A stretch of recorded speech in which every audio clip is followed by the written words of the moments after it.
Weber विपक्षी लामबंद हो रहे हैं, उनके हौसले पस्त हैं। सभी जाति वर्गों के मतदाताओं में गजब का उत्साह है।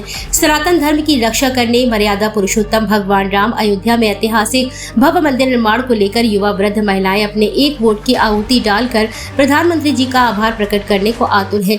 मोदी और योगी की डबल इंजन की सरकार ने ऐतिहासिक जन कल्याण के कार्यों को करके सिद्ध कर दिया है कि भाजपा की नीतियों से विकसित भारत का रास्ता खुल गया है। उपरोक्त बातें मैनपुरी लोकसभा क्षेत्र के भाजपा प्रत्याशी ठाकुर जयवीर सिंह ने बेवर नगर आगमन पर चेयरमैन सरित कांत भाटिया और भल्लू चौहान के आवासों पर आयोजित कार्यकर्ता सम्मेलन में संगठन के पदाधिकारियों और बूथ लेवल के कार्यकर्ताओं का उत्साहवर्धन करते हुए कही। उन्होंने कहा कि मैनपुरी की चारों विधानसभा क्षेत्रों से भाजपा रिकॉर्ड मतों से जीत कराने वाली है। विपक्षी परेशान है, उनको स्थिति का एहसास हो चुका है। सैफई परिवार मैनपुरी में ही डेरा जमाए हुए है, यहाँ से निकल नहीं पा रहे हैं। हमें हर जाति वर्ग का आशीर्वाद मिल रहा है। इस अवसर पर चेयरमैन सरित कांत भाटिया और पूर्व चेयरमैन सुनीत भाटिया ने प्रतीक चिन्ह भेंट किए हैं। भाजपा जिलाध्यक्ष राहुल चतुर्वेदी ने कहा कि बूथ अध्यक्ष अपनी पूरी टीम के साथ बैठक करें, मतदाताओं से घर घर जाकर संपर्क करें। प्रधानमंत्री नरेंद्र मोदी और मुख्यमंत्री योगी आदित्यनाथ ने समाज के सभी वर्ग को ध्यान में रखकर काम किया है। अंत में लोकसभा प्रत्याशी जयवीर सिंह ने कहा कि सभी लोग अपने बूथ पर जनता जनार्दन के बीच जाएं, लोगों से संपर्क करें। बूथ अध्यक्षों की दम पर मैनपुरी लोकसभा में इस बार कमल खिलेगा। होगांव विधायक राम नरेश अग्निहोत्री ने बूथ चुनाव जीतो की तर्ज पर काम करने को कहा है। अनुपम दीक्षित उर्फ सावरिया सैकड़ों समर्थकों के साथ भाजपा में हुए शामिल।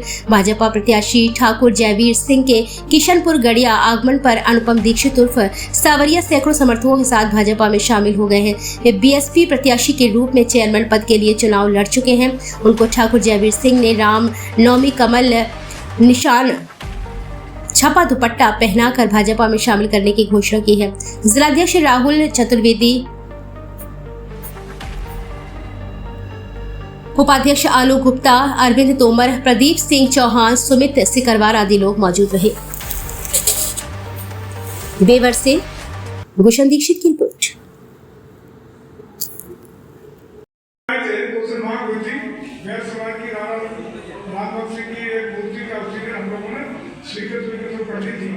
चुनाव के बाद वो संभवतः ऐतिहासिक उसका भी स्थापना हो जाएगी। लेकिन होता क्या है कि सैफई वाले जैसे ही तब से आते हैं भाला दिखाई पड़ता है उन्हें तो बिलक जाते हैं। अगर अपने ईमानदारी से बताओ भाला चुनाव का भाला किसके लिए था? लास्ट वक्त, जेल वक्त और राष्ट्र की रक्षा के लिए जीवन भर उस व्यक्तित्व ने मुगलों के खिलाफ संघर्ष किया था। हमें लगता है तो वो भाला को देखकर कोई डरे मुगल मान सकता होगा। तुष्टिकरण की नीति इसकी होगी, कहीं ना कहीं डर जाते हैं और अपने होश हवास हो जाते हैं और सारी मूर्तियों में उन्हें महाराज प्रताप मिल जाता है। महाराज इसको हरारत में लोग है नहीं तो कुछ चश्मा रखा बदले, अभी तक चश्मा बदल के देख ले तो ठीक है। अंतर 4-6 दिन और गुजरने दो, फिर महाराज प्रताप के अलावा जयवीर सिंह मूर्तियों में गए। हम कहना चाहते हैं कि आज परिस्थिति बिल्कुल बदली हुई है। पत्रकार श्रद्धांजलि स्वरूप मैनपुरी के लोगों ने उस समय मुलायम सिंह की मौत के बाद पूरी देश दुनिया में श्रद्धांजलि दी। कांग्रेस कह रही कि ये सब लोग जो है राम के सहारे 400 पार का विधेयक राम के सहारे किसी का सहारा हो, जनता जिससे प्रभावित हो। सनातन हमारी मूल भारत की आत्मा है। भारत माता का सम्मान पूरा देश करता है। आराध्य देव राम की संतान, कृष्ण की संतान, भोले बाबा की संतान, सनातन परंपराओं का सम्मान देश का सम्मान है। हम लोग कोई उस आधार पर चुनाव नहीं लड़ रहे, लेकिन जनता के दिल में आस्था सनातन संस्कृति के रूप है तो उसको कौन रोक लेगा? आधार क्या है? लेकिन अकेले हम उसके आधार पर कोई चुनाव नहीं लड़ रहे।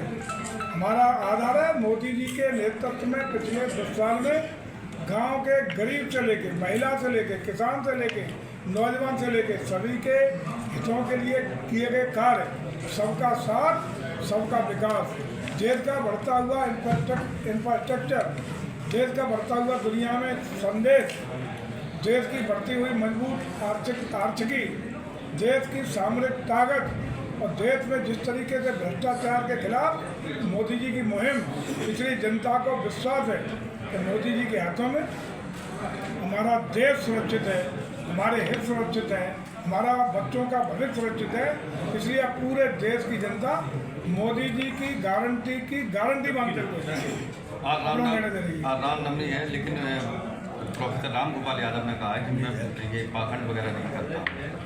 ये क्या पहली बार रामनवमी आई है? जबकि सवाल ये था उनसे कि रामलला की प्राण प्रतिष्ठा होने के बाद पहली बार ये रामनवमी नहीं, तो अगर वो रामलला के भक्त नहीं है, सनातन को नहीं मानते हैं, तो यही तो इन्होंने किया ही है। तुष्टिकरण की नीति के आधार पर पूर्व की सरकारों में यही किया ही है, वो गलत नहीं कह रहे हैं।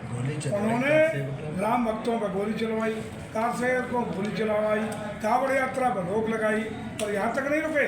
पिछले 5 साल में किसी भी सनातन संस्कृति के किसी पर्यटन स्थल पर कोई काम नहीं हुआ, कब्रिस्तानों की बाउंड्री के अलावा कोई काम नहीं हुआ। यही तो किया ही है। प्रियंका गांधी कह रही है कि ऐसी कौन सी मशीन है इनके पास जो पहले से कह रही 400 आएंगे, अगर ईवीएम में कुछ गड़बड़ी ना हो तो ये 180 तक सिमट के रह जाएंगे। जनता की मशीन हमारे पास है, मतदाताओं के आत्मा की आवाज़ की मशीन हमारे पास है। जनता के बीच में देश के लोगों के लिए किए गए योगी जी के, मोदी जी के कार्यों की मशीन हमारे पास है।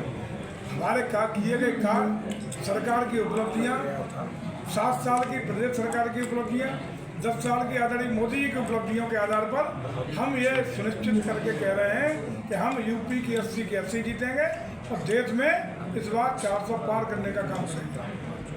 छत्री राजपूत जो है काफ़ी नाराज़ दिख रहे हैं। आज प्रियंका गांधी के रोड शो में काफ़ी भारी तादाद में शामिल हुए।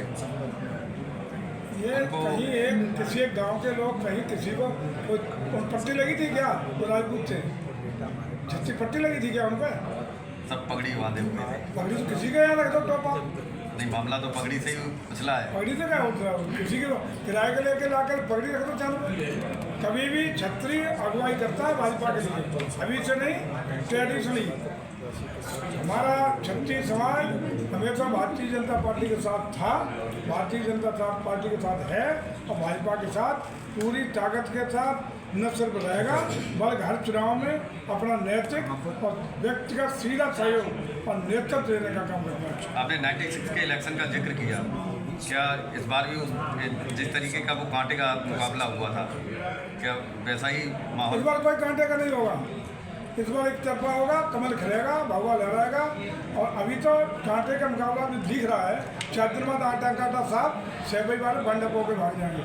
देख ले कल प्रोफेसर राम गोपाल जी के जिस तरह के पागलपन के बयान थे, यहाँ कह रहा हूँ पागलपन के बयान, कि जिनको महाराणा प्रताप में ही सारी मूर्तियों महाराणा प्रताप दिखाई दे रहा हूँ, जिससे समाज की सभी मूर्तियाँ, जिसको वो पीडीए कहते हैं उनकी भी, जिनको वो दलित कहते हैं उनकी भी, जिनको वो अगड़े कहते हैं उनकी भी, सभी महापुरुषों की मूर्तियाँ में अगर महाराणा प्रताप उन्हें इसलिए दिखाई पड़ते हैं कि उन्होंने मुगल मानसिकता के खिलाफ अगर उनका भाला सैपे की तरफ है तो इतने भयभीत है वो, तो सब मूर्तियों में उन्हें अगर महाराणा प्रताप दिखाई देते हैं तो एक बौखलाहट है। राम गोपाल यादव ने कहा कि मोहन यादव के आने से कोई फर्क नहीं पड़ेगा, उन्हें जानता कौन है। ये नहीं कहा, उन्होंने कहा कौन मोहन यादव? कौन मोहन यादव? ये कहा है, हम नहीं जानते। उन्हें जानता कौन? आदरणीय राम गोपाल जी को जरा पूछो कि रोटी कब तक खाओगे मुलायम सिंह की नाम पर? मुलायम सिंह के नाम की रोटी बहुत खा ली, तुम अपनी पहचान बनाओ ना, तुम क्या हो? ये रोटियां ज़्यादा दिनों तक नहीं खा पाएंगे, अपनी पहचान कार्यों के आधार पर बनानी पड़ेगी। मोहन यादव जी सूर्य के ऊपर थूकने का क्या, सूर्य पर ज़्यादा थूक वो अपने ऊपर करेगा? उत्तर प्रदेश के समान राज्य, मध्य प्रदेश के सम्मानित मुख्यमंत्री उनको कह रहा है मैं कौन मोहन यादव? हम पब्लिक भी मजाक बना रही, हंस रही है। बसपा ने अपना कैंडिडेट चेंज किया है, गुलशन साकी की जगह शिव प्रकाश यादव को। इससे क्या आपको लग रहा है? क्योंकि वो तुरंत ही गुलशन यादव जो है डिम्पल के नॉमिनेशन के साथ ही समाजवादी पार्टी में शामिल हो गए। देखिए, ये विपक्ष का अपना कौन लड़ेगा नहीं लड़ेगा इससे कोई सरोकार नहीं है। भारतीय जनता पार्टी का एक कार्यकर्ता कमल खिलाने के लिए यात्रा बैठा है, कमल खिलेगा, भगवा लहराएगा, कोई लड़ेगा कोई नहीं लड़ेगा।